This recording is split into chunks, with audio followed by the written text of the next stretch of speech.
They poisoned the water, defunded the schools, stole the land, and then turned around and say, why can't y'all get it together? That's not failure. That's a setup.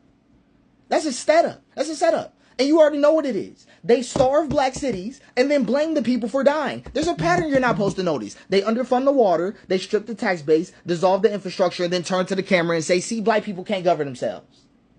Right? That's not failure.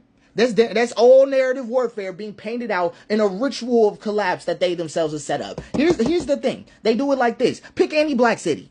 Any black city. We can talk about Jackson, Flint, Baltimore, Memphis, East St. Louis, Gary. The pattern is consistent and is disgusting and disturbing.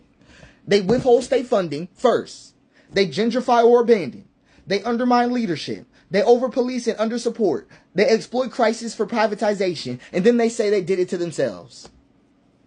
They burn the roof, then sell you the tar and ask why you smell like the smoke. Here's the thing. Then they give you this sovereignty illusion first, right? They say you have black mayors, black councils, black leadership, but they won't mention this. That you have federal disinvestment, redlining legacies, state takeovers, corporate extraction, and anti-black policy sabotage. It's not sovereignty. It's performative democracy with a knife in its back. And you can't call it self-governance if every lever is rigged. You can't call it that. That's not what it is. So now we're in a situation where people mentally, after decades of curated decay, they ask, why can't y'all fix your own communities? That's when they want to ask it. What, and they always do this every time. They do it with Flint, and you hear black people talk like this all the time. Why can't we get it together? We got the resources. Let's just make it happen.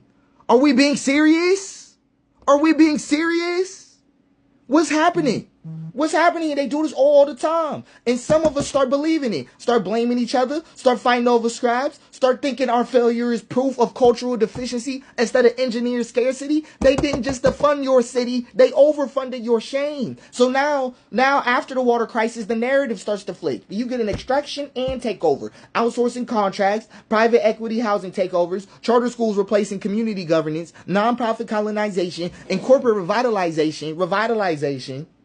that displaces the displaced, right? Like you don't get to be home anywhere, right? That's one thing America tries to get you to be at. You don't get to re-indigenize anywhere.